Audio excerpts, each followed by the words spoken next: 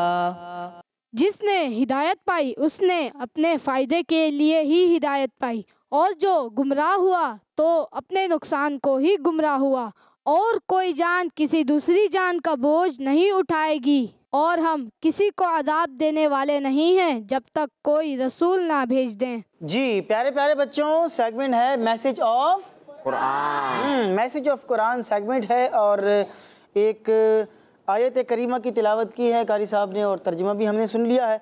पारा नंबर 15 सूरह बनी इसराइल आयत नंबर 15। 15 नंबर आयत में अल्लाह तबारक व तआला क्या इरशाद फरमा रहा है, आइए उसका कुछ खुलासा सुनने की कोशिश करते हैं। प्यारे प्यारे बच्चों और किड्स मदनी चैनल के नाज़रीन, इस आयत में बताया गया है कि इंसान को अपनी हिदायत और नेक अमाल का बदला ज़रूर मिलेगा।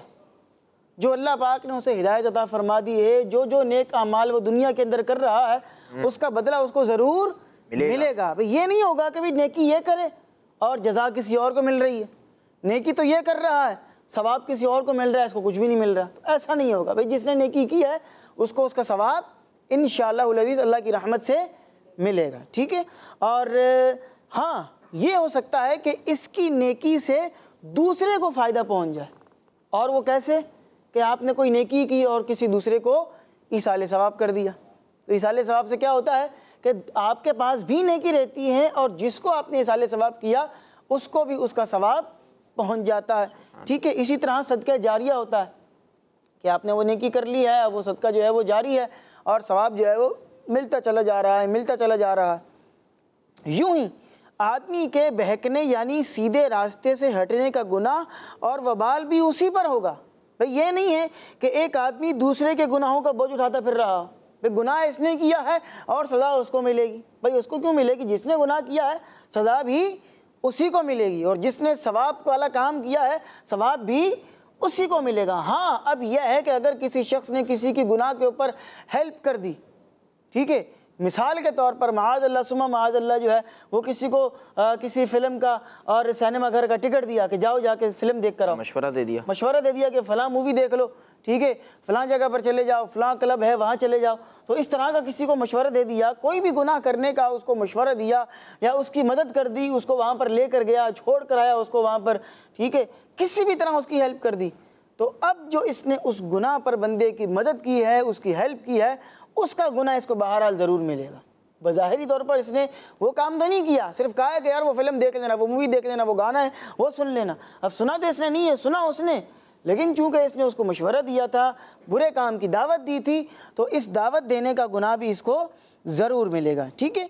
और इस आयत में ये भी बताया गया है कि जिसको भी सज़ा हम देते हैं उसको हिदायत देने के असबाब देने के बाद, यानी कि उसको हिदायत देने के यूँ कह लें कि ज़रिए फ़राहम कर दिए गए। अब कोई बंदा ये नहीं कह सकता कि भाई मुझे अचानक से सज़ा क्यों दी जा रही है। भाई पहले बता दिया गया है कि ये सीधा रास्ता है और ये बुरा रास्ता है। नमाज पढ़ोगे तो अल्लाह की रहमत से जन्नत में जाओगे, और अगर जो है वो बेनमाजी रहोगे तो जहन्नम में जा सकते हो, ठीक है।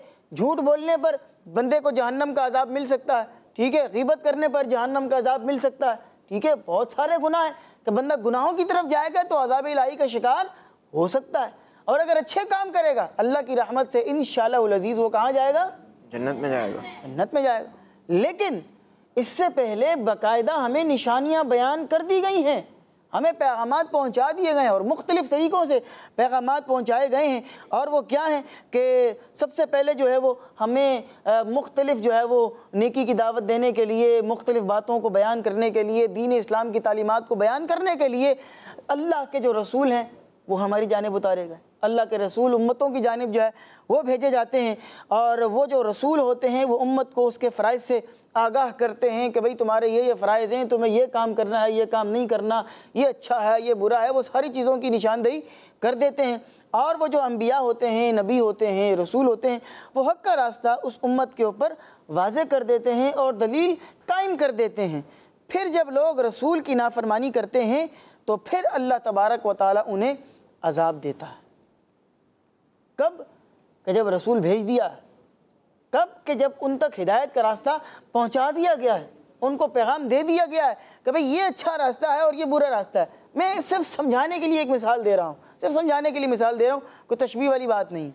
आप देखें कि जो तालिब इल्म पूरे साल नहीं पढ़ता तो उसके जो टीचर होते हैं, वो उसके उस्ताद होते हैं, वो उसको क्या कह रहे होते हैं? भाई नहीं पढ़ोगे तो फिर फेल हो जाओगे, ठीक है। अब वो तालिब इल्म कल को इम्तिहान में फ़ेल होने के बाद ये नहीं कह सकता कि मुझे तो टीचर ने पढ़ाया ही नहीं, मुझे तो उस्ताद ने पढ़ाया ही नहीं, मुझे तो किसी ने समझाया ही नहीं। अरे भाई ये तो सिलेबस के अंदर हुआ ही नहीं। अरे आपको कैसे पता लगा कि सिलेबस में है कि नहीं है? इसलिए कि आपकी ना तो तवज्जो होती थी और आपकी गैर हाज़िरी भी बहुत सारी हुआ करती थी। तो अगर कोई शख्स अपनी गफलत का शिकार होता है और ख़ुद ही जो है वो तवज्जो किसी चीज़ की तरफ, किसी चैप्टर की तरफ तवज्जो नहीं देता, तो उस्ताद को आप ब्लेम नहीं कर सकते। इसी तरह अल्लाह तबारक व तआला के रसूलों ने, अल्लाह तबारक व तआला ने ख़ुद अपने पाक कलाम के अंदर अपने बंदों को, अल्लाह के अम्बिया ने, रसूलों ने अपनी उम्मतों को अच्छे और बुरे रास्ते की पहचान करवा दी है। अब जो अल्लाह वाले हैं वो अच्छे रास्ते की तरफ जाते हैं, जो सीधे लोग हैं वो सीधे रास्ते की तरफ जाते हैं, और जो बुरे लोग हैं वो बुराई के रास्ते की तरफ चले जाते हैं। और फिर जो है वो ऐसे लोग जो है उनको अल्लाह तबारक व तआला का अजाब जो है वो पहुँच सकता है। वो फिर ये बात नहीं कर सकते कि हमें तो किसी ने बताया नहीं, किसी ने समझाया नहीं। भाई कुरान है, हदीस है, शरीयत है, उलमाए अहले सुन्नत की किताबें मौजूद हैं और सबका यूँ कह लें कि पैगाम हम तक पहुँच चुका है। तो अब हमारा फ़र्ज़ ये बनता है कि हम इनके पैगामात को लें और उन पर अमल दरामद करने की कोशिश करते रहा करें। एक और आयत पढ़ेंगे। प्यारे बच्चों, अल्लाह पाक पारा 15 सूरह बनी इसराइल की आयत नंबर 18 में इरशाद फरमाता है, बिस्मिल्लाहिर्रहमानिर्रहीम मन कान युरीदुल आजिलत अज्जलना लहू फीहा मा नशाउ लिमन नुरीदु सुम्मा जअलना लहू जहन्नम यस्लाहा मज़मूमन मदहूरा। जो जल्दी वाली दुनिया चाहता है तो हम जिसे चाहते हैं उसके लिए दुनिया में जो चाहते हैं जल्द दे देते हैं, फिर हमने उसके लिए जहन्नम बना रखी है जिसमें वो मज़मूम मरदूद होकर दाखिल होगा। प्यारे बच्चों, ये सूरह बनी इसराइल की आयत नंबर 18 है। कौन सी आयत है? 18। आयत नंबर कौन सी है? 18 आयत नंबर है। और अल्लाह तबारक व तआला इस आयत में क्या इरशाद फरमा रहा है, आइए सुनने की कोशिश करते हैं। इस आयत में ये बताया गया है कि जो सिर्फ दुनिया का तलबगार है तो ये ज़रूरी नहीं कि उसको जो वो तलब करे वो उसको मिल भी जाए, उसको वो अता कर भी दिया जाए। भाई बंदा तो ये चाहता है कि मुझे ये भी मिल जाए, वो भी मिल जाए, ये भी आराम, वो भी आसाइश, वो भी नेमत, वो भी नेमत, ये भी चीज़, वो भी चीज़। लेकिन ज़रूरी नहीं है कि जो वो मांग रहा है वो उसे दे दी जाए, बल्कि रब्बे करीम की जानिब से इरशाद हो रहा है कि हम उनमें से जिसे चाहते हैं देते हैं और जो चाहते हैं वो उन्हें देते हैं। और कभी ऐसा होता है कि हम उन्हें महरूम कर देते हैं, भाई वो मांग रहे हैं लेकिन हम उन्हें अता नहीं कर रहे हैं, उन्हें महरूम कर देते हैं। और कभी ऐसा होता है कि वो बहुत जल्द चाहता है और कभी ऐसा होता है कि वो बहुत चाहता है, वो बहुत सारी चीज़ें मांग रहा है लेकिन हम उसे थोड़ी चीज़ें अता करते हैं। मांग ज़्यादा रहा है लेकिन दी उसे थोड़ी चीज़ जा रही है। और कभी ऐसा होता है कि वो ऐश चाहता है, आराम चाहता है, मगर उसे तकलीफ़ मिलती है। बहुत सारी इसकी दुनिया के अंदर मिसालें हम देखें तो हमें मिल जाएंगी कि बाज़ औक़ात हम जो है वो आराम मांग रहे होते हैं लेकिन आराम नहीं मिल रहा, तकलीफ़ मिल रही होती है। बाज़ औक़ात बहुत ज़्यादा चीज़ें मांगी हैं, थोड़ी चीज़ें मिलती हैं। बाज़ औक़ात जो मांगा है वो मिले ही नहीं। तो अल्लाह तबारक व तआला की इसके अंदर जो है वो हिकमत होती है। और इन हालतों में नॉन मुस्लिम दुनिया व आखिरत दोनों में नुकसान में, जी हाँ, दोनों में ही वो नुकसान दे। वो किस तरह है आपको बयान करेंगे। अगर दुनिया में उसको उसकी ख्वाहिश पूरी करके ख्वाहिश के मुताबिक उसको वो चीज़ दे दी जाए तो आखिरत की बदनसीबी और बदबख्ती उसको फिर भी मिलेगी। दुनिया में अगर मिल गया तो चलो दुनिया में तो उसको मिल ही गया, और आखिरत की बदबख्ती वो तो उसको मिलेगी, क्योंकि जो काफिर हैं, जो नॉन मुस्लिम्स हैं, आखिरत में उनके लिए कोई हिस्सा नहीं है, उनके लिए कोई सवाब है नहीं है। क्यों? क्योंकि वो मुसलमान नहीं है। और किसी भी अमल के सवाब और जज़ा के लिए शर्त ये है कि सामने वाला बंदा कौन हो? कौन हो? मुसलमान हो, साहिब ईमान होना शर्त है। जब भी हम जो है वो उस नेकी का फल हमें मिलेगा, वरना उसका फल आखिरत के अंदर तो कम से कम नहीं मिलने वाला है। हाँ, अगर दुनिया के अंदर अल्लाह पाक ने जो है वो उसको कुछ नेमतें दे भी दी तो वो दुनिया के अंदर उसको मिल गई, आखिरत में उसको कोई हिस्सा नहीं मिलेगा। और अगर दुनिया के अंदर भी कुछ नहीं मिला, आखिरत में भी कुछ नहीं मिलेगा, तो फिर तो वो दुनिया भी उसके समझ लें कि वो उसमें भी उसको कुछ नहीं मिला और आखिरत के अंदर भी कुछ नहीं मिला, तो उसकी तो दोनों हालतें ही जो समझ लें कि तबाही और बर्बादी वाली हैं। जबकि मोमिन का हाल इससे बिल्कुल अलग है। क्यों? क्योंकि जो आखिरत का तलबगार है, आखिरत चाहता है, अगर वो दुनिया में गुर्बत वाली ज़िंदगी गुजार भी गया तो इंशाअल्लाहुल अज़ीज़ आखिरत की हमेशा रहने वाली नेमतें उसके लिए मौजूद होंगी। भाई दुनिया के अंदर तो बंदे ने आजमाइशें गुजार ली हैं, लेकिन आखिरत में अल्लाह पाक की जानिब से रहमतों, बरकतों का और नेमतों का इंशाअल्लाह सिलसिला जारी सारी रहेगा। और अगर दुनिया में भी अल्लाह के फजल से उसको ऐश मिल गया, दोनों जहाँ के अंदर वो कामयाब है, क्योंकि दुनिया के अंदर भी उसको मिल गया, आखिरत के अंदर भी उसको मिल गया। और मोमिन के लिए आखिरत में तो है ही है, बल्कि रिवायतों के अंदर तो यहाँ तक मिलता है निहाल भाई कि अल्लाह तबारक व ताला जो है वो अपने ख़ास फजल से लोगों को बग़ैर हिसाब किताब के जन्नत में दाखिला अता फरमा देगा। कुछ लोग वो होंगे कि जिनको नबी पाक अलैहिस्सलातु वस्सलाम की शफ़ाअत के सदक़े में जन्नत में डाल दिया जाएगा। कुछ लोग वो होंगे कि जो उलमा की शफ़ाअत से जा रहे होंगे, कुछ हुफ़ाज़ कराम की शफ़ाअत से जा रहे होंगे, कुछ जो है वो अल्लाह आपका भला करे हाजी जो है वो अपने घर वालों की शफ़ाअत कर रहे होंगे, जो शहीद होंगे वो अपने घर वालों की शफ़ाअत कर रहे होंगे, जो कारी होंगे वो अपने घर वालों की शफ़ाअत कर रहे होंगे, हैं। तो यूं कई लोग तो यूं शफ़ाअत के सदक़े में जा रहे होंगे, हैं। और कई लोग वो होंगे कि जिनके जो नेक आमाल हैं वो इतने ज़्यादा होंगे कि अल्लाह तबारक व तआला उनके आमाल पर खुश होकर उनको जन्नत में दाखिला अता फरमा देगा। अच्छा, बाज़ प्यारे बच्चों वो लोग होंगे कि जिनके गुनाह होंगे और पकड़ हो जाएगी उनकी, ठीक है, होंगे वो मुसलमान, लेकिन क्या कि वो उन्होंने नाफरमानी दुनिया के अंदर की होगी। अब जो है वो जो उनके गुनाहों की सज़ा है वो उस सज़ा को काटने के लिए जहन्नम में डाले जाएंगे। लेकिन एक वक्त ऐसा आएगा कि जब उनकी जो गुनाहों की सज़ा है वो कंप्लीट हो जाएगी तो उन्हें फिर निकाला जाएगा और फिर उनको जो है वो जन्नत के अंदर दाखिला दिया जाएगा। तो वो जो मुसलमान हैं जिसके दिल में राई के दाने के बराबर भी ईमान होगा तो वो इंशाअल्लाह उल अज़ीज़ जन्नत में ज़रूर जाएगा। और जो नॉन मुस्लिम्स हैं उनके लिए आखिरत के अंदर तबाही है, बर्बादी है, वो जहन्नम के अंदर जाएंगे। तो मुसलमान अगर दुनिया के अंदर अल्लाह पाक की नेमतों में है तो डबल फ़ायदे में कि वो यहाँ भी उसको नेमतें मिल जाएंगी और आखिरत के अंदर भी इंशाअल्लाह अज़ीज़ अल्लाह पाक की जानिब से रहमतों और बरकतों से उसको हिस्सा मिलता रहेगा। अब हमारा ये काम है कि हम अल्लाह तबारक व तआला ने जो हमें दिया है हमें उस पर सब्र और शुक्र करना चाहिए। अब ये नहीं है कि जनाब कोई मोमिन है, कोई मुसलमान है और उसके पास जो है वो नेमतों की यूँ समझ लें कि कसरत नहीं है, बहुत ज़्यादा उसके पास नेमतें नहीं हैं। मैं दुनियावी एतबार से बात करूँ तो लोग कहते हैं जी घर अपना होना चाहिए, गाड़ी होनी चाहिए, बंगला होना चाहिए, बहुत सारा माल दौलत होना चाहिए, ठीक है, बच्चे मेरे अच्छे स्कूल के अंदर पढ़ रहे हों और एक सिस्टम पूरा अच्छे तरीके से चल रहा हो। दूसरी तरफ हम देखते हैं कि लोग किराए के मकानों के अंदर भी रह रहे होते हैं, आजमाइश का शिकार भी होते हैं, बाज़ औक़ात खाने पीने के लिए पैसे नहीं भी होते हैं, बाज़ औक़ात जो है वो बड़ी तंग दस्ती वाला माहौल होता है, बीमारी भी होती है, बाज़ औक़ात और भी परेशानियां हो जाती हैं। तो हाल जो भी हो अल्लाह तबारक व तआला का शुक्र अदा करना चाहिए कि अल्लाह तबारक व तआला जिस हाल में रखे अल्लाह का शुक्र है। हमारे बुजुर्गान दीन के बारे में तो निहाल भी हमने यहाँ तक पढ़ा है कि वो उनका तवक्कुल ये था, वो बोलते थे तवक्कुल ये है कि भाई आज के लिए जो खा लिया वह खा लिया, अगले दिन के लिए बचा कर नहीं रखना। उनका तवक्कुल तो ये होता था, वो तो अल्लाह तबारक व तआला पर इस तरह भरोसा करते थे। उनके यहाँ पर अगर रिश्ते भी होते थे तो रिश्ते होते वक्त जो चीज़ें देखी जाती हैं ना तो वो ये देखते थे कि जो लड़का है वो नेक है कि नहीं है, परहेजगार है कि नहीं है, नमाजी है कि नहीं है, दीनदार, आपने जो बात की कि दीनदार है कि नहीं है। जो अल्लाह तबारक व तआला का हुक्म है उसके मुताबिक ही सारे मामलात को करना चाहिए और सब्र शुक्र के मुताबिक ज़िंदगी गुजारनी चाहिए। अल्लाह पाक हम सबको अमल करने की तौफीक अता फरमाए। आमीन। माशाअल्लाह माशाअल्लाह। जी प्यारे बच्चों, ऑर्किड्स मदरी चैनल के नाज़रीन, कुरान पाक के पैगामात का ये सेगमेंट था और आज भी बहुत प्यारे पैगामात हमने सुने हैं। उम्मीद है कि आपने बहुत कुछ सीखा होगा और इस पर अमल की भी आप इंशाअल्लाह नियत करेंगे। आइए प्रोग्राम को आगे बढ़ाते हैं। अब बढ़ते हैं प्रोग्राम के अगले सेगमेंट की तरफ जिसका नाम है बयाने नुज़ूल।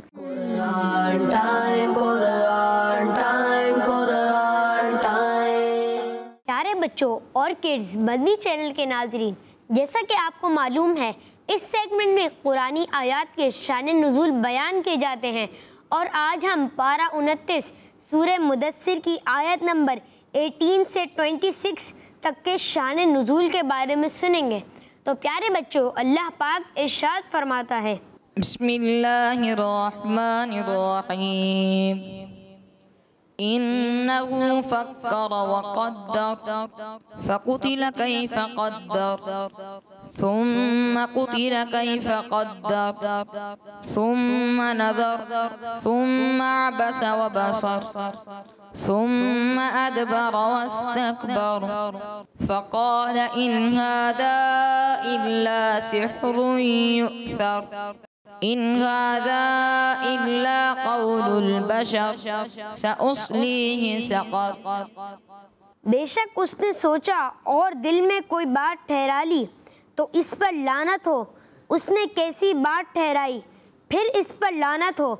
उसने कैसी बात ठहराई, फिर नज़र उठाकर देखा, फिर इसने तेवरी चढ़ाई और मुंह बिगाड़ा, फिर पीठ फेरी और तकब्बुर किया। फिर बोला ये तो वही जादू है जो मनकूल चलता आ रहा है, ये आदमी ही का कलाम है, जल्द ही मैं इसे दोज़ख में धंसाऊंगा। आइए बच्चों, अब इन आयात के शान नुज़ूल यानी नाजिल होने की वजह सुनते हैं।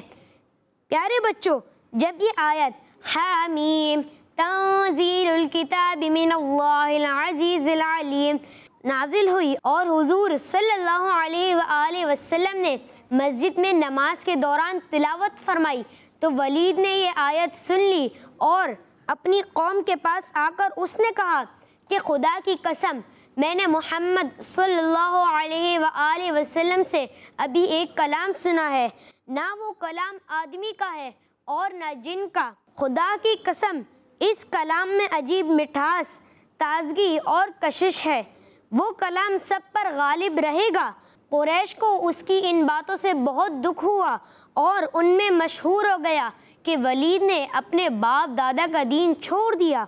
अबू जहल ने वलीद को समझाने का जिम्मा लिया और उसके पास आकर बहुत दुखी सूरत बनाकर बैठ गया। वलीद ने कहा, तुम्हें क्या तकलीफ़ है?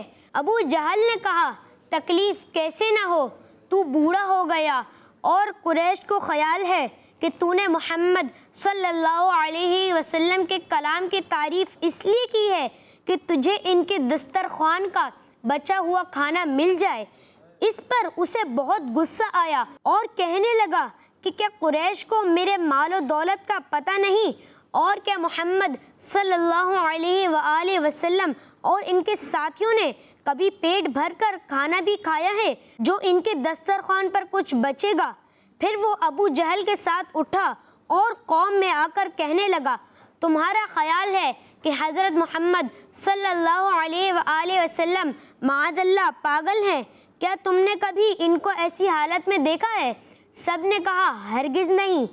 वलीद कहने लगा, तुम इन्हें काहिन, फाल निकालने वाला समझते हो? क्या तुमने इन्हें कभी इस तरह करते देखा है? सब ने कहा, हरगिज़ नहीं। वलीद बोला, तुम इन्हें शायर समझते हो? क्या तुमने कभी इन्हें शेर कहते हुए देखा है? सब ने कहा, हरगिज़ नहीं। वलीद कहने लगा, तुम इन्हें झूठा कहते हो? क्या तुम्हारे तजर्बे में ऐसा है कि कभी उन्होंने झूठ बोला हो? सब ने कहा, हरगिज़ नहीं। और कुरैश में आज सल्लल्लाहु अलैहि वसल्लम की सच्चाई और दियानत ऐसी मशहूर थी कि कुरैश आप सल्लल्लाहु अलैहि वसल्लम को अमीन कहा करते थे।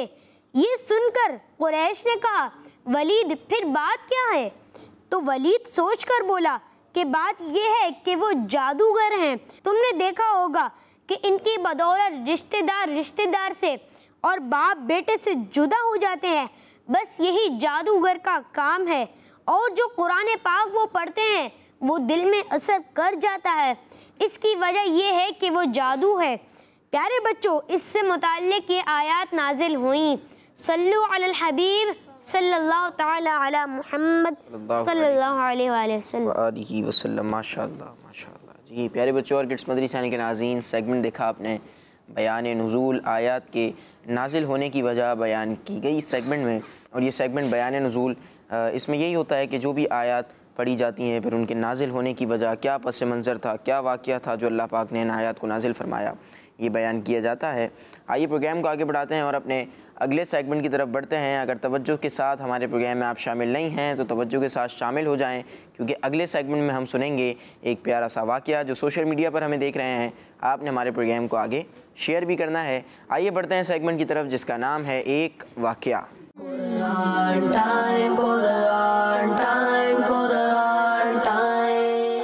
जी प्यारे प्यारे बच्चों, सेगमेंट है एक वाक़या। वाक़या आपको बयान करना है, एक स्टोरी आपको बयान करनी है और ये बिल्कुल हकीकी वाक़या है। ये नहीं कि कोई समझ लो कि एक हिकायती वाक़या हो या किसी ने जो है वो एक समझाने के लिए कोई वाक़या बयान कर दिया हो, जिसको हम फ़र्ज़ी हिकायत बोलते हैं। तो फ़र्ज़ी हिकायत नहीं, ये कुरानी वाक़या है जो कुरान पाक में बयान हुआ है। आइए उसको हम सुनते हैं। प्यारे प्यारे बच्चों, आज जो हम वाक़या सुनेंगे ये हम पिछले कई 3-4 एपिसोड से ये वाक़या हम सुनते चले आ रहे हैं। हज़रत यूसुफ़ अलैहिस्सलाम के ताल्लुक़ से ये वाक़या है कि आप ख्वाबों की ताबीर बयान किया करते थे और इस हवाले से पिछला हमने पूरा पस मंज़र आपको बयान किया है, बैकग्राउंड कई चीज़ें आपको हमने कई वाक़यात बयान किए हैं। आज भी हम उसमें से एक बहुत ही प्यारा वाक़या सुनते हैं और आने वाले हमारे जो एपिसोड होगा निहाल भाई, उसके अंदर भी एक बहुत ही प्यारा वाक़या होगा हज़रत यूसुफ़ अलैहिस्सलाम का ही, और वो भी ख्वाब का ही वाक़या है, वो आपको सुनाएंगे। लेकिन आज आपको हज़रत यूसुफ़ अलैहिस्सलाम का जेल में ख्वाबों की ताबीर बयान करने का वाक़या बताएंगे कि हज़रत यूसुफ़ अलैहिस्सलाम को जेल में डाला गया था और फिर वो वहाँ पर ख्वाबों की ताबीर बयान किया करते थे। वो क्या ख्वाब था, क्या उसकी ताबीर थी, आइए आपको बयान करें। ख्वाब तो समझ आ गया उमर फैयाज़ भाई, लेकिन ये ख्वाबों की ताबीर क्या होता है? ख्वाबों की ताबीर ये एक पूरा सिलसिला मदनी चैनल के ऊपर आता है और मौलाना असद तारी मदनी साहब जो है वो ख्वाबों की ताबीर बयान करते हैं। ख्वाब जो है वो आप किस टाइम देखते हैं? सोते वक्त। बाज़ बच्चे बोल रहे हैं रात को सोते वक्त, तो भाई रात को सोना शर्त नहीं है, आप किसी भी टाइम पर सोएं, आपकी आंखें बंद हैं, आप सोए हुए हैं तो आप ख्वाब देख सकते हैं। वो ख्वाब जो है वो सोते हुए बंदा देखता है। और कुछ ख्वाब वो होते हैं निहाल भाई जो बंदा जागती आंखों के साथ देखता है। क्या बात। और हम भी वो ख्वाब देखते हैं कि इंशाल्लाह कभी हम भी मक्के जाएंगे, इंशाल्लाह, कभी हम भी मदीने जाएंगे, हैं। तो इस तरह के ख्वाब हैं, ये अच्छे ख्वाब है जो बंदा जागते हुए देखे। लोग अपनी तरक्की के ख्वाब देखते हैं, तो बाज़ ख्वाब हैं जो देख सकता है बंदा, ठीक है। और बड़े बड़े ख्वाब इन मानों पर देखने चाहिए कि बड़े ख्वाब देखेंगे तो तरक्की भी होगी, ताबीर भी बड़ी होगी इंशाल्लाह। खैर, तो ये जो ख्वाब है, ख्वाब नॉर्मल बंदा जो देखता है वो सोते में देखता है, और फिर उस ख्वाब की बाकायदा यूँ कह लें कि उसका असर भी पाया जाता है। वो ख्वाब जो उसने देखा है उसके पीछे कोई ना कोई बैकग्राउंड हो सकता है, तो उसका असर क्या हो सकता है आने वाले टाइम पर, तो वो बयान करना ये ख्वाब की ताबीर कहलाता है। जैसे ख्वाब में किसी मुर्दे को देखना, इसकी भी पूरी एक ताबीर है, ठीक है। मुर्दा किस कंडीशन के अंदर है ये देखना, इसकी ताबीर है। ख्वाब में सांप देखा, ख्वाब के अंदर छिपकली देखी, इसकी बाकायदा कई चीज़ों की, कई ख्वाबों की ताबीरें बाकायदा बयान की जाती है। और बुरे ख्वाब जो होते हैं उनके हवाले से तो है ना कि किसी को बताना भी नहीं चाहिए बिला ज़रूरत। जी हाँ, बिल्कुल नॉर्मल बिला ज़रूरत। कई लोग होते हैं जी डरावना ख्वाब देखा, सुबह उठते ही हर एक को बता रहे होंगे जी मैंने बड़ा डरावना ख्वाब देखा, ठीक है, कोई बुरा ख्वाब देख लिया। तो बुरे ख्वाब जो है वो इनकी बाकायदा तासीर होती है, असर होता है, और ये पूरा एक इल्म रुया के नाम से पूरा एक इल्म है। इसके ऊपर पूरी किताबें उलमाए कराम ने लिखी हैं। तो हर एक को अपना ख्वाब बयान करना भी नहीं चाहिए, बल्कि बाज़ ने तो यहाँ तक लिखा है कि आपने अगर किसी ऐसे ही बंदे को ख्वाब बयान कर दिया और उसने बोला अच्छा तुमने ये ख्वाब देखा है, अब तो तुम्हारे साथ यूँ होगा, तो बाज़ औक़ात ऐसा हो भी जाता है जैसा उसने बोला कि भाई तुम्हारे साथ अब यूँ हो जाएगा, तो ऐसा हो भी सकता है। ये किताबों के अंदर लिखी हुई बात है, ऑन रिकॉर्ड ये बात है। तो इसलिए हर एक बंदे को अपना ख्वाब नहीं बयान करना चाहिए। मदनी चैनल का पूरा सिलसिला है, और ये सिलसिला मदनी चैनल के ऊपर जो है वो टेलीकास्ट होता है, उस पर बाकायदा नंबर भी लिखे हुए आते हैं, आप उन नंबरों पर रब्ता करके अपना ख्वाब बयान कर सकते हैं, और उसमें उसकी आपके ख्वाब की ताबीर बयान कर दी जाएगी। खैर, आज हम आपको बयान कर रहे हैं हज़रत यूसुफ़ अलैहिस्सलाम का जेल में ख्वाबों की ताबीर बयान करने का वाक़या। हज़रत यूसुफ़ अलैहिस्सलाम अल्लाह पाक के नबी हैं, और आप जो है वो अज़ीज़ मिस्र के पास रहते थे, और अज़ीज़ मिस्र जो है वो बादशाह का प्राइम मिनिस्टर था। क्या था ये? प्राइम मिनिस्टर था। प्राइम मिनिस्टर किसको बोलते हैं? वज़ीर आज़म को। किसको कहते हैं? वज़ीर आज़म को। तो ये वज़ीर आज़म था, यानी कि आप यूँ कह सकते हैं कि मिस्र का ये वज़ीर आज़म था, प्राइम मिनिस्टर था। हज़रत यूसुफ़ अलैहिस्सलाम अज़ीज़ मिस्र के पास रहने लगे, तो अज़ीज़ मिस्र की बीवी ज़ुलैखा ने हज़रत यूसुफ़ अलैहिस्सलाम पर एक झूठा इल्ज़ाम लगा दिया, और झूठा इल्ज़ाम लगवा कर आपको जेल में डलवा दिया। अब आप जेल के अंदर चले गए। आप अलैहिस्सलाम के साथ 2 शख्स और भी कैद में डाले गए थे, और उन दोनों आदमियों में से वो जो 2 आदमी थे, वो दोनों आदमी भी कोई छोटे आदमी नहीं थे, वो दोनों आदमी बादशाह के बड़े करीबी थे। एक तो आदमी वो था जो मिस्र के किंग, मिस्र का जो बादशाह था वलीद बिन नज़दान, उसके किचन का इंचार्ज था, यानी खाने पीने के सेटअप को, किचन का जो भी मामला था उसको देखता था। और दूसरा जो है वो भी बादशाह का बड़ा करीबी शख्स था। उन दोनों पर ये इल्ज़ाम था कि इन्होंने बादशाह को जहर देने की कोशिश की है, और इस जुर्म के अंदर ये दोनों कैद कर दिए गए थे। अब हज़रत यूसुफ़ अलैहिस्सलाम भी उनके साथ ही मौजूद थे, और हज़रत यूसुफ़ अलैहिस्सलाम जब कैद खाने में दाखिल हुए तो आपने वहाँ लोगों को बयान किया कि मैं ख्वाबों की ताबीर का जानने वाला हूँ और मेरे पास ये इल्म है। वो जो 2 कैदी थे वो आप अलैहिस्सलाम के साथ कैद में आए थे, और उनमें से एक ने कहा कि मैंने भी ये ख्वाब देखा है, दूसरा कहने लगा मैंने भी ये ख्वाब देखा है। अगर आप ख्वाबों की ताबीर बयान करने का इल्म रखते हैं तो हमें ज़रा बताएं कि हमारे ख्वाबों का मतलब क्या है। ख्वाबों की ताबीर आप यूँ कह लें कि इस ख्वाब का मतलब क्या है, इस ख्वाब का क्या मतलब निकल सकता है। आपने कहा कि जी अच्छा बताएं जी क्या क्या ख्वाब देखे हैं तुम दोनों ने, बताओ। तो उनमें से एक ने कहा कि मैंने ये ख्वाब देखा है, सुनिएगा तवज्जो से। एक ने कहा कि मैंने ये ख्वाब देखा है कि मैं एक बाग में हूँ, और वहाँ एक अंगूर की बेल में अंगूर के 3 गुच्छे लगे हुए हैं। गुच्छे समझते हैं? जो पूरा एक गुच्छा होता है उसके अंदर जो है वो अंगूर लगे होते हैं, खोशा भी उसको कहते हैं। तो कहा कि वो 3 अंगूर के गुच्छे जो है वो लगे हुए हैं, बादशाह का प्याला मेरे हाथ में है, और मैंने उन अंगूरों का जूस निकाल कर बादशाह को पिलाया तो उसने पी लिया। भाई ये मैंने ख्वाब देखा है, ठीक है। दूसरे ने कहा कि जी मैंने ये ख्वाब देखा है, दूसरा जो किचन का इंचार्ज था उसने कहा कि मैंने ये ख्वाब देखा है कि मैं बादशाह के किचन में अपने सर पर कुछ रोटियां उठाए हुए हूँ, और उनमें से परिंदे जो है वो कुछ रोटियां खा रहे हैं। ये मैंने ख्वाब देखा है। अब आप ये बताएं कि भाई इस ख्वाब की जो है वो ताबीर क्या है, क्या मतलब निकलता है इन ख्वाबों का। तो आपने अच्छा, फिर साथ उन्होंने ये बात भी कही कि हमने देखा है कि आप बहुत नेक हैं, मुत्तकी हैं, परहेज़गार हैं, आप दिन में रोज़ा रखते हैं, सारी रात आप नमाज़ पढ़ते हुए गुजार देते हैं। जब कोई भी शख्स जेल में बीमार होता है, आप जाके उसकी बीमार पुरसी भी करते हैं, इयादत भी करते हैं, उससे हाल अहवाल जाकर पूछते हैं, उसका ख्याल भी रखते हैं। और जब कोई परेशान होता है तो उसकी परेशानी आप दूर करने की कोशिश भी करते हैं। तो हज़रत यूसुफ़ अलैहिस्सलाम ने उनको ख्वाबों की ताबीर तो बयान की ही की, लेकिन उससे पहले उन दोनों को इस्लाम की दावत दी। मुसलमान नहीं थे उस वक़्त का, जो दीन है, जो भी उस वक़्त का दीन था वो उस दीन के मानने वाले नहीं थे, अल्लाह तबारक व तआला को मानने वाले नहीं थे। तो आपने सबसे पहले काम क्या किया कि उनको नेकी की दावत दी, इस्लाम की दावत दी, और उन्हें ये ज़ाहिर भी कर दिया कि ख्वाब की ताबीर के अलावा भी अल्लाह पाक ने आपको बहुत इल्म अता फरमाया हुआ है, अल्लाह ने आपको बहुत ज़्यादा इल्म अता किया हुआ है। उनके सामने अपनी आपने जो पर्सनैलिटी शो की, अपनी जो पर्सनैलिटी आपने दिखाई, ये दिखाने की वजह ये थी कि आप ये जानते थे कि इन दोनों में से एक आदमी को सज़ा दी जाएगी और बहुत जल्द उसकी मौत वाक़ई हो जाएगी, उसकी डेथ हो जाएगी, और इसलिए आपने चाहा कि मरने से पहले ये मुसलमान होकर मरे। आपने उसकी खैर खाई चाहिए, मुसलमान हो जाए और मुसलमान होकर मरे, और कम से कम जहन्नम में जाने से बच जाए। और आप अलैहिस्सलाम ने उन लोगों से ये भी फरमाया कि जिस बारे में मैं तुम्हें बताऊंगा वो अल्लाह पाक की वही है, और ये वही इल्म है जो अल्लाह पाक ने मुझे सिखाया है। अब उसके बाद आपने उन दोनों को जो है वो ख्वाब की ताबीर बयान की। फिर आप अलैहिस्सलातु वस्सलाम ने जेल में मौजूद लोगों को अल्लाह के बारे में बताया, और ये भी बताया कि हम सब का खुदा सिर्फ अल्लाह पाक है और वो एक है, उसके अलावा कोई नहीं है। फिर आपने उन दोनों शख्सों के ख्वाब की ताबीर बयान फरमाई और उनको ये बताया कि तुम में से एक जो है वो बाइज़्ज़त रिहा हो जाएगा, बाइज़्ज़त उसकी रिहाई हो जाएगी, वो अपनी दोबारा उसी पोस्ट पर चले जाएगा, उसकी वहीं पर पोस्टिंग हो जाएगी। और 3 अंगूर के जो खोशे, जो गुच्छे उठाने वाले बंदे ने वो ख्वाब देखा था ना कि 3 उसने जो है वो गुच्छे उठाए हुए हैं, और फिर वो उसमें से जूस निकालता है और बादशाह को पेश करता है। तो यूँ जो उसने ख्वाब जो बयान किया था ना, तो आपने फरमाया कि इसका मतलब ये है कि 3 जो अंगूर के खोशे तुमने गुच्छे देखे, वो 3 गुच्छों से मतलब 3 दिन है। क्या है? 3 डेज़ हैं, और वो इतने ही दिन जेल में रहेगा और फिर बादशाह उसको बुला लेगा। और दूसरा शख्स जो है, जो किचन का इंचार्ज था, उसको सूली दे दी जाएगी। और वो जो उसने ख्वाब देखा था ना कि सर के ऊपर उसने रोटियों का टोकरा उठाया हुआ है और उसमें से परिंदे आकर चोंच मार मार कर कुछ खा रहे हैं, तो कहा कि इस ख्वाब की ताबीर ये है कि तुम्हें सूली दी जाएगी और फिर परिंदे जो हैं वो इसके सर को आकर खाएंगे। वो ये सर के ऊपर से टोकरे से वो खा रहे थे ना, उसका मतलब ये था कि वो उसका जो सूली चढ़ाई जाएगी और उसका जो सर होगा उसमें से गोश्त जो है वो नोच नोच कर परिंदे जो है वो खा लेंगे।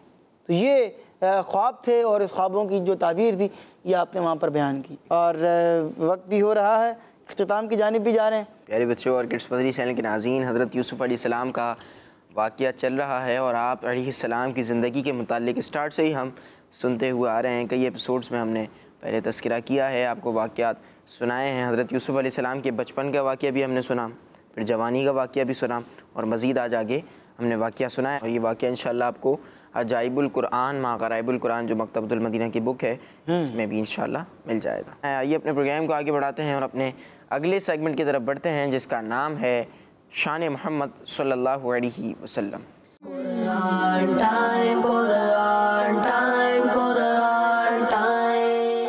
प्यारे बच्चों और किड्स मदनी चैनल के नाजरीन, सेगमेंट है शान मोहम्मद सल्लल्लाहु अलैहि वसल्लम, जिसमें हम आखिरी नबी मोहम्मद अरबी सल्लल्लाहु अलैहि वसल्लम की शान व अज़मत, फ़ज़ाइल व बरक़ात और हुज़ूर सल्लल्लाहु अलैहि वसल्लम की वो खुसूसियात सुनेंगे जो कुरान करीम में बयान की गई हैं। प्यारे बच्चों, अल्लाह पाक पारा 30 सूरह दुहा की आयत नंबर 5 में इरशाद फरमाता है, बिस्मिल्लाहिर्रहमानिर्रहीम वलसौफ़ युअतीका रब्बुका फतरदा। तर्जुमा, और बेशक करीब है कि तुम्हारा रब तुम्हें इतना देगा कि तुम राज़ी हो जाओगे। प्यारे बच्चों और किड्स मदनी चैनल के नाजरीन, इस आयत मुबारक में हमारे प्यारे आका सल्लल्लाहु अलैहि वसल्लम की शान बयान की जा रही है। मुसलमानों के चौथे खलीफा हज़रत अली शेर खुदा रदियल्लाहु ताला अन्हु फरमाते हैं, जब ये आयत उतरी तो शफाअत फरमाने वाले नबी, उम्मत को बख्शवाने वाले नबी सल्लल्लाहु अलैहि वसल्लम ने फरमाया, अगर ऐसा मामला है फिर तो जब तक मेरा एक उम्मती भी दोज़ख में हुआ मैं राज़ी ही ना होऊंगा। सुभान अल्लाह। और हमारे प्यारे का मदीना वाले मुस्तफ़ा सल्लल्लाहु अलैहि वसल्लम ने फरमाया, ज़मीन पर जितने दरख्त और ढेले पत्थर हैं, मैं क़यामत के दिन इनकी तादाद से भी ज़्यादा लोगों की शफाअत करूँगा। बागे जन्नत में मोहम्मद मुस्कुराते जाएंगे, फूल रहमत के झड़ेंगे हम उठाते जाएंगे, खुल्द में होगा हमारा दाखिला इस शान से, या रसूल अल्लाह का नारा लगाते जाएंगे। सुभान अल्लाह, सल्लु अलल हबीब सल्लल्लाहु अला मुहम्मद माशाअल्लाह माशाअल्लाह माशाअल्लाह। बहुत प्यारा सेगमेंट था, नबी पाक सल्लल्लाहु अलैहि वसल्लम की शान बयान की जा रही थी और आज तो बहुत प्यारी प्यारी हमने बातें सुनी हैं उमर फयाज़ भाई, और आखिर में अशार भी पढ़े कि बाग़ जन्नत में मोहम्मद मुस्कुराते जाएंगे, फूल रहमत के झड़ेंगे हम उठाते जाएंगे, और खुल्द में होगा यानी जन्नत में होगा, खुल्द में होगा हमारा दाखिला इस शान से, या रसूल अल्लाह का नारा लगाते जाएंगे। नारे रिसालत या रसूल अल्लाह, मोहम्मदे मुस्तफ़ा सबसे आखिरी नबी, अहमदे मुजतबा सबसे आखिरी नबी, सबसे आखिरी नबी। माशाअल्लाह माशाअल्लाह। जी प्यारे बच्चों और किड्स मदनी चैनल के नाज़रीन, इसी प्यारे से खूबसूरत से सेगमेंट के साथ हमारे प्रोग्राम की आज की एपिसोड का वक्त ख़त्म हुआ। आपसे मुलाकात होगी अगली एपिसोड में, अगली किस्त में। अपना ख्याल रखिए, हमें दुआ में याद रखिए। यूट्यूब किड्स मदनी चैनल को सब्सक्राइब कर लीजिए और नमाज़ों की पाबंदी कीजिए। सल्लु अलल हबीब सल्लल्लाहु अला मुहम्मद सल्लल्लाहु अलैहि वसल्लम। देखते रहिए किड्स मदनी चैनल।